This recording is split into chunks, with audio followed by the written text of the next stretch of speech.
आस्था का सैलाब, हेलीकॉप्टर से की गई पुष्प वर्षा, हर तरफ आस्था, उत्साह और उल्लास। हर हर महादेव और जय श्री राम के गगनभेदी जय घोष। नमस्कार, डेली 24 भारत देख रहे हैं आप, आपके साथ मैं खुशी दे रही हूं। महाकुंभ एक ऐसा मेला जिसका इंतजार सदियों से रहता है। लोग दूर दूर से स्नान करने के लिए आते हैं।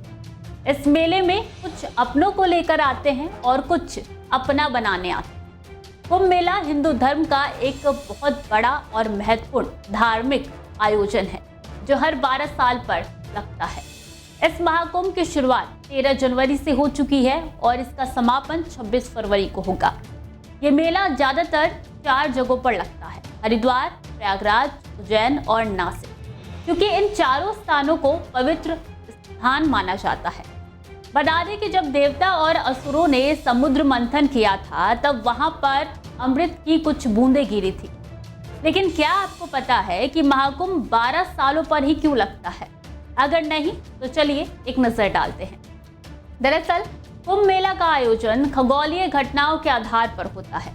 जब बृहस्पति ग्रह कुंभ राशि में जाता है और सूर्य मकर राशि में उस वक्त होता है, तब कुंभ मेले का आयोजन होता है।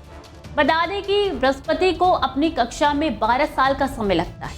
यही कारण है कि महाकुंभ 12 साल में एक बार आता है। हिंदू ज्योतिष शास्त्र में 12 राशियां होती है और जब बृहस्पति और सूर्य इन राशियों में आते हैं तब ये मेले का आयोजन होता है। ऐसा कहा जा रहा है कि अब अगला महाकुंभ 21वीं सदी में लगेगा, वो भी प्रयागराज। महाकुंभ का आयोजन 12 साल के लंबे अंतराल के बाद होता है, जिससे इसका धार्मिक महत्व और भी बढ़ जाता है। इसके अलावा इस बीच कुंभ, अर्धकुंभ और पूर्ण कुंभ भी हरिद्वार, नासिक, उज्जैन और प्रयागराज में होते रहेंगे। आपको बता दें कि अगला कुंभ 2027 में नासिक में लगेगा, 2028 में उज्जैन में सिंहस्थित महाकुंभ और 2030 में प्रयागराज में अर्धकुंभ का आयोजन होगा। चलिए तो कुछ तस्वीरें आपको 2025 के महाकुंभ की दिखा देते हैं। ये तस्वीरें ये बताती है कि किस तरीके से लोगों की आस्था महाकुंभ में है। इन तस्वीरों में बसंत पंचमी के अमृत स्नान पर त्रिवेणी संगम में आस्था का जनसैलाब उमड़ा है। महाकुंभ के तीसरे अमृत स्नान पर नागा सन्यासियों के साथ देश विदेश के करोड़ों श्रद्धालु भी साक्षी बने। हर हर गंगे बम बम भोले और जय श्री राम के गगनभेदी उद्घोष से महाकुंभ क्षेत्र गूंज उठा। महाकुंभ के तीसरे और आखिरी अमृत स्नान पर्व पर अखाड़ों ने संगम में डुबकी लगाई। भोर में 4:30 बजे सबसे पहले महानिर्वाणी के संतों ने त्रिवेणी में स्नान किया। इसके बाद पंचायती अखाड़ा श्री निरंजनी और फिर श्री पंच दशनाम जूना अखाड़े ने अमृत स्नान किया। जूना अखाड़े में नगाओं की भारी फौज, जूना अखाड़े में किन्नर अखाड़ा भी शामिल रहा और इन तस्वीरों में साफ तौर पर नजर आ रहा है किस तरीके से आस्था, उत्साह, उल्लास है।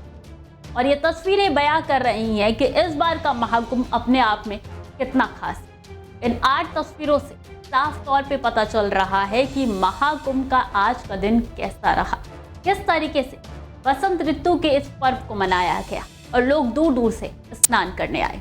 त्रिवेणी संगम पर पवित्र स्नान कर रहे श्रद्धालुओं पर पुष्प वर्षा की गई।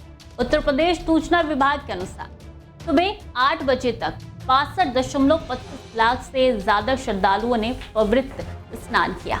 2 फरवरी तक 34.97 करोड़ से ज्यादा श्रद्धालु पवित्र स्नान कर चुके। महाकुंभ 2025 का अंतिम स्नान आज बसंत पंचमी के अवसर पर हो रहा है। संगमनोज पर श्रद्धालुओं की भीड़ उमड़ी है। महाकुंभ के तीसरे और आखिरी अमृत स्नान पर्व बसंत पंचमी पर संगम में पुण्य की डुबकी लगाने के लिए लोगों का रैला उमड़ा है। चाहे लाल मार्ग हो या काली मार्ग हो या फिर त्रिवेणी मार्ग हो, हर तरफ भक्ति का सागर संगम में मिलने के लिए उमड़ रहा है। मौनी अमावस्या स्नान पर्व हादसे से सबक लेते हुए इस बार अमृत स्नान के लिए अखाड़ों के लिए सेफ कॉरिडोर बनाया गया है ताकि शाही सवारियां निकलने के दौरान उस रास्ते पर कोई आम श्रद्धालु प्रवेश न कर सके। हम यहाँ प्रयागराज में हैं। इतनी सुचारू रूप से सब व्यवस्था की गई है। लाखों करोड़ों श्रद्धालु यहाँ आके अपनी भक्ति, अपनी पूजा, अपना पाठ कर रहे हैं।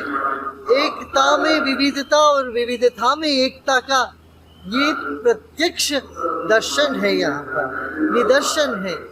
और केंद्र सरकार और उत्तर प्रदेश प्रशासन के द्वारा बहुत सुचारू व्यवस्था की गई है सबके लिए। और देखिए, जब तक राजाश्रय नहीं होता है धर्म फलता नहीं है। इसलिए कहा गया धर्मो रक्षति रक्षिता। धर्म की रक्षा एक तो प्रशासन को करना पड़ता है, एक व्यक्ति को करना पड़ता है, समाज को करना पड़ता है। यहाँ दोनों देखते हैं हम। कुंभ मेला प्रशासन ने भीड़ को देखते हुए सुरक्षा व्यवस्था चाक चौबंद कर दी है।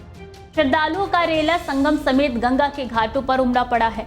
विश्व के सबसे बड़े आध्यात्मिक और सांस्कृतिक समागम में बसंत पंचमी पर संगम में डुबकी लगाने के लिए श्रद्धालुओं में उत्साह नजर आ रहा है। करीब 12 किलोमीटर की परिधि में फैले संगम के घाटों पर स्नानार्थी ही नजर आ रहे हैं। कोई दंड कमंडल लेता तो कोई सर पर गठरी और कंधे पर झोरा बोला उठाकर संगम की ओर बढ़ते नजर आ रहे हैं। रास्ते भर जय गंगा मैया, हर हर महादेव और जय श्री राम के गगनभेदी जय घोष गूंज रही हैं।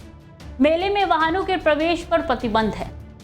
बता दें कि मुख्यमंत्री योगी आदित्यनाथ ने बसंत पंचमी के पावन अवसर पर अमृत स्नान की व्यवस्था की निगरानी के लिए 3:30 बजे से अपनी सरकारी आवास स्थित वॉर रूम में बैठे। उन्होंने डीजीपी, प्रमुख सचिव गृह और मुख्यमंत्री कार्यालय के अधिकारियों के साथ लगातार अपडेट लेते रहे, आवश्यक निर्देश भी दिए। मुख्यमंत्री ने इस महत्वपूर्ण आयोजन की सुरक्षा और व्यवस्था के संदर्भ में पूरी स्थिति का जायजा लिया। उन्होंने प्रशासनिक अधिकारियों को सख्त निर्देश दिए कि स्नान के दौरान किसी भी प्रकार की कोई भी असुविधा ना हो और सभी श्रद्धालुओं को बेहतर सुविधा प्रदान की जाए।